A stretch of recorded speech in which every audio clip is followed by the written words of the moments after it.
Hello student, welcome to Pratibha academy classes. मैं doctor Pratibha Singh. आज की क्लास बीपीएससी टीचर एग्ज़ाम 2024 की तैयारी कर रहे सभी विद्यार्थियों के लिए काफ़ी ज़्यादा महत्वपूर्ण है, क्योंकि आज की क्लास में हम लोग परीक्षा को ध्यान में रखकर कुछ महत्वपूर्ण प्रश्नोत्तरी हल करेंगे।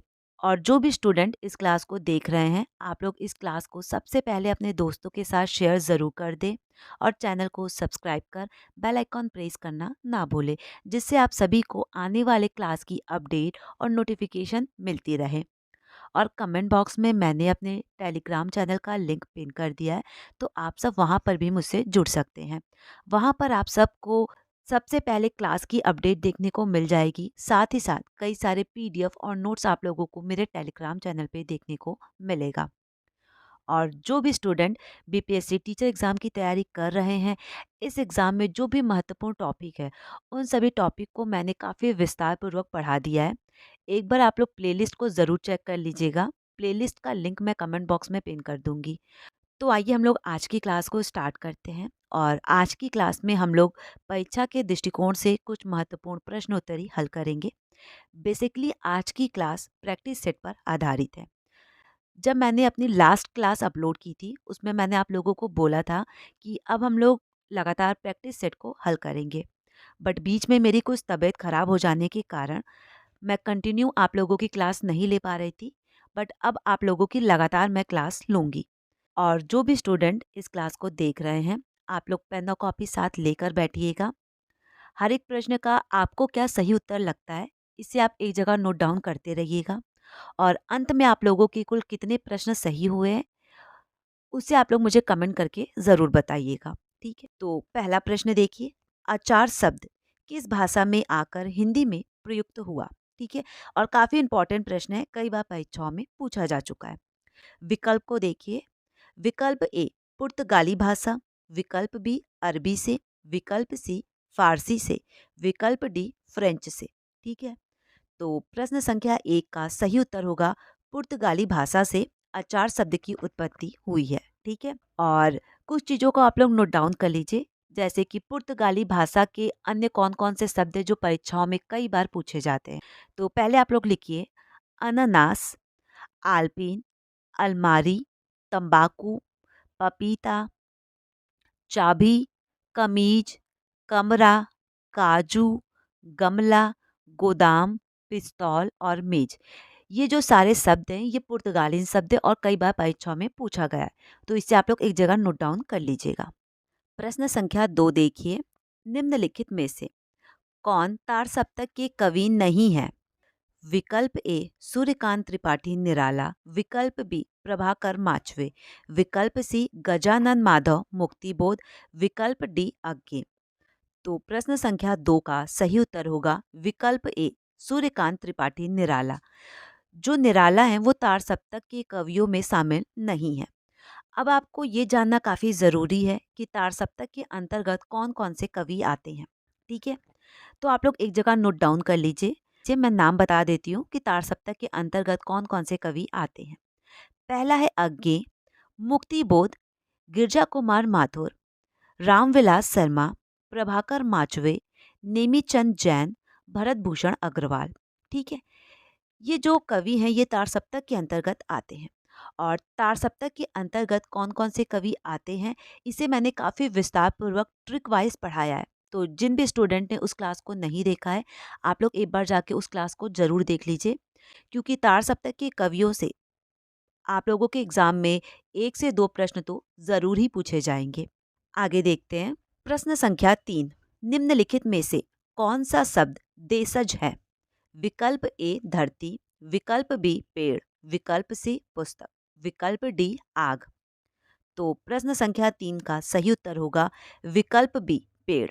ठीक है, अब आपको ये जानना जरूरी है कि देशज का अर्थ क्या होता है। ठीक है, देश से उत्पन्न देशज वे शब्द है जिसकी उत्पत्ति का कोई व्याकरणिक स्रोत हमें प्राप्त नहीं होता है। ठीक है, ये शब्द आम बोलचाल की भाषा में स्वतः ही निर्मित हो जाते हैं। डॉक्टर भोलानाथ तिवारी ने देशज शब्द को अज्ञात व्युत्पत्तिक शब्द माना है। अब हम लोग देखेंगे प्रश्न संख्या 4। मछली घर नामक काव्य संग्रह के संपादक हैं विकल्प को देखिए। विकल्प ए दूधनाथ सिंह, विकल्प बी विजय देव नारायण शाही, विकल्प सी लक्ष्मीकांत वर्मा, विकल्प डी धर्मवीर भारती। तो प्रश्न संख्या 4 का सही उत्तर होगा विकल्प बी विजय देव नारायण शाही। ठीक है।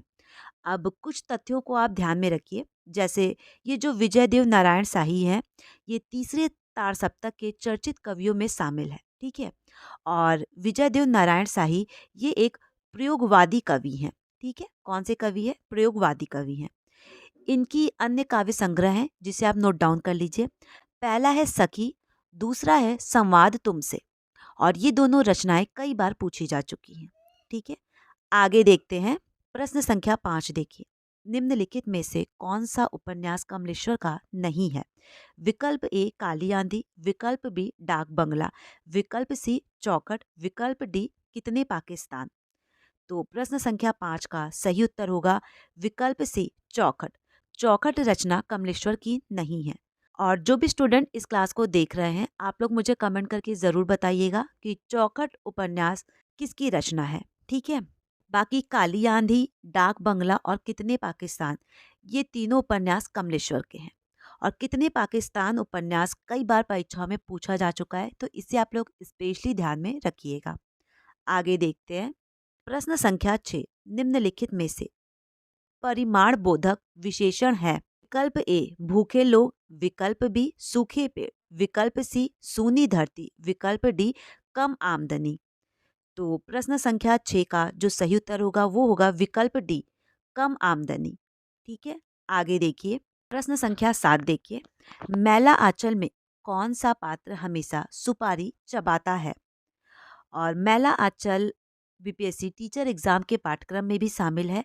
इस दृष्टिकोण से ये प्रश्न आप लोगों के लिए काफी ज्यादा महत्वपूर्ण है। विकल्प को देखिए।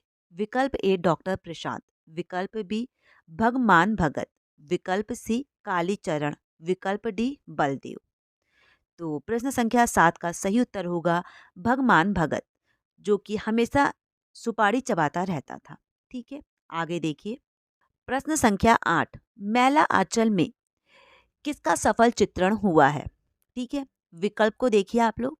विकल्प ए पूंजीपति और मजदूरों के संघर्ष का, विकल्प बी अकाल और बाढ़ का, विकल्प सी मेरीगंज में यौन शोषण का, विकल्प डी ग्रामीण जीवन में घटित होने वाले राजनीतिक आर्थिक परिवर्तन और सामाजिक संबंधों का। तो प्रश्न संख्या 8 का सही उत्तर होगा विकल्प डी। ठीक है। आगे देखिए। प्रश्न संख्या 9 स्कंदगुप्त नाटक में विदूषक का क्या नाम है? विकल्प को देखिए। विकल्प ए रामा, विकल्प बी खिगेल, विकल्प सी मुदगल, विकल्प डी सर्वनाग। तो प्रश्न संख्या 9 का सही उत्तर होगा विकल्प सी मुदगल। मुदगल जो है वो स्कंदगुप्त नाटक का विदूषक है। ठीक है। और स्कंदगुप्त नाटक के रचनाकार हैं जयशंकर प्रसाद। आगे देखिए। प्रश्न संख्या 10 देखिए, जो कि परीक्षा के दृष्टिकोण से महत्वपूर्ण है। यह किसका संवाद है? कष्ट हृदय की कसौटी है, तपस्या अग्नि है। विकल्प ए देवसेना ने ध्रुवसेन से कहा, विकल्प बी जयमाला ने प्रहारी 2 से कहा, विकल्प बी मालिनी ने अनंत देवी से कहा, विकल्प डी विजया ने भटार्क से कहा। तो प्रश्न संख्या 10 का सही उत्तर होगा विकल्प डी विजया ने भटार्क से कहा। ठीक है। आगे देखिए। प्रश्न संख्या 11 अशोक के फूल किस प्रकार का निबंध है? ठीक है। विकल्प ए वैचारिक, विकल्प बी प्रकृतिक परक, विकल्प सी भावनात्मक, विकल्प डी ललित। तो प्रश्न संख्या 11 का सही उत्तर होगा विकल्प डी ललित। और अशोक के फूल ये जो निबंध है, इस निबंध के रचनाकार है हजारी प्रसाद द्विवेदी। आगे देखिए। प्रश्न संख्या 12 देखिए। किसने किससे कहा यदि राजाधिराज कहकर युवराज पूरन गुप्त का अभिनंदन कर सकती है? विकल्प ए देवसेना ने ध्रुवसेन से, विकल्प बी जयमाला ने प्रहारी 2 से, विकल्प सी मालिनी ने अनंता देवी से, विकल्प डी विजया ने भटार्क से। तो प्रश्न संख्या 12 का सही उत्तर होगा विकल्प डी विजया ने भटार्क से कहा था। ठीक है। आगे देखिए। प्रश्न संख्या 13 निम्नलिखित में से कौन सी कहानी राजी सेठ की नहीं है? विकल्प को देखिए, विकल्प ए समांतर चलते हुए, विकल्प बी अपने दायरे, विकल्प सी गलत होता पंचतंत्र, विकल्प डी जानवी। तो प्रश्न संख्या 13 का सही उत्तर होगा विकल्प डी जानवी। जो रचना है ये राजी सेठ की रचना नहीं है। ठीक है, और राजी सेठ की कुछ महत्वपूर्ण कहानियां हैं, उसे आप लोग नोट डाउन कर लीजिए। पहला है समांतर चलते हुए, दूसरा है अपने दायरे, तीसरा है गलत होता पंचतंत्र, और पांचवा है अंधेरे मोड़ से आगे। उसके बाद है तीसरी हथेली, और अंतिम रचना है उसी जंगल में। ठीक है, तो इसे आप लोग काफी अच्छे से नोट डाउन कर लीजिएगा और एक से दो बार जरूर रिपीट कर लीजिएगा। आगे देखिए, प्रश्न संख्या 14। ठेस कहानी के लेखक हैं विकल्प ए अज्ञे, विकल्प बी फारिश्वरनाथ रेणु, विकल्प सी अमरकांत, विकल्प डी मोहन राकेश। तो प्रश्न संख्या 14 का सही उत्तर होगा विकल्प बी फारिश्वरनाथ रेणु। आगे देखिए, प्रश्न संख्या 15।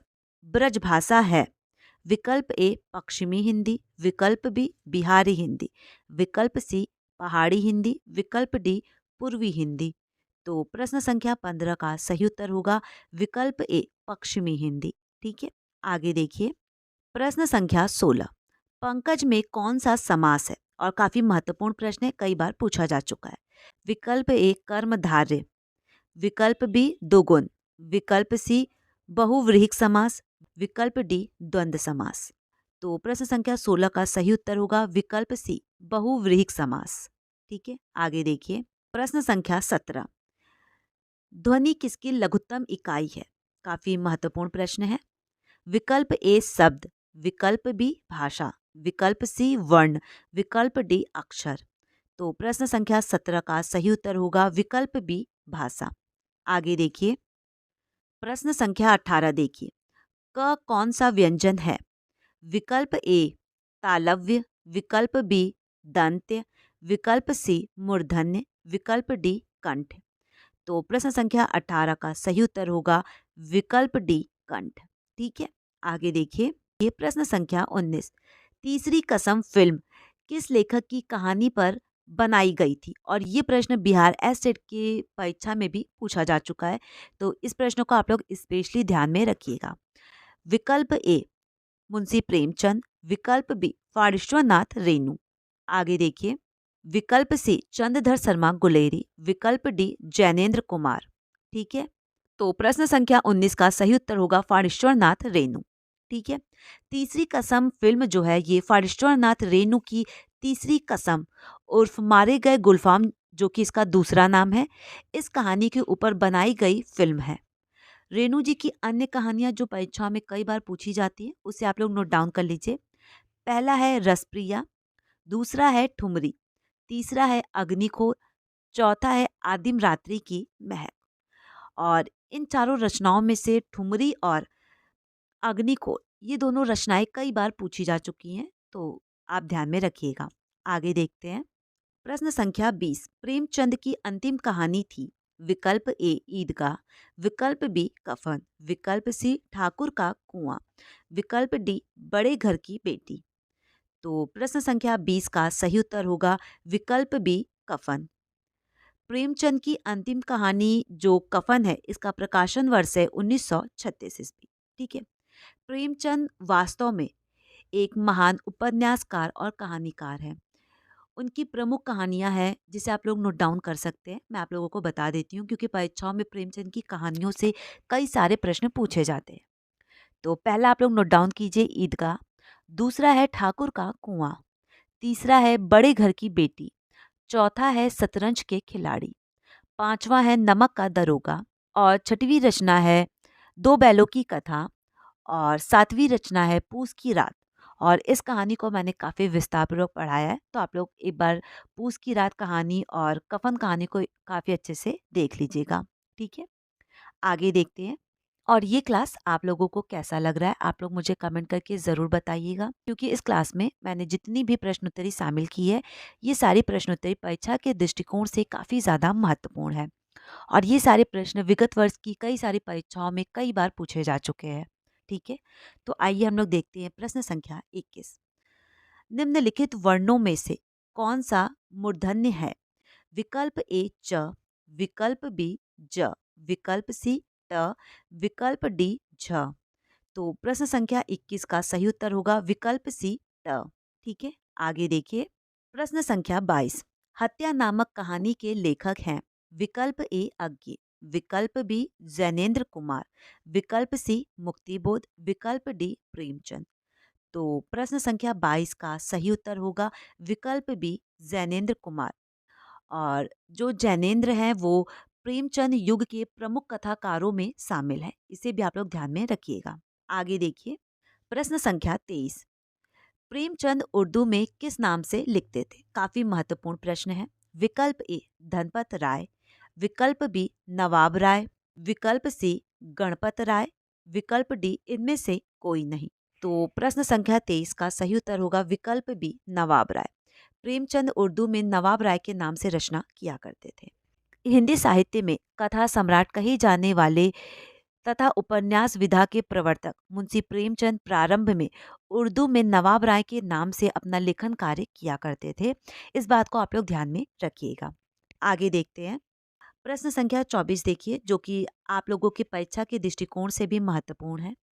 कफन कहानी में घीसू और माधव, ठीक है, कफन के पैसे का क्या करते हैं? तो सबसे पहले आपको यहाँ पे ये ध्यान रखना है कि कफन कहानी के दो पात्र हैं, घीसू और माधव।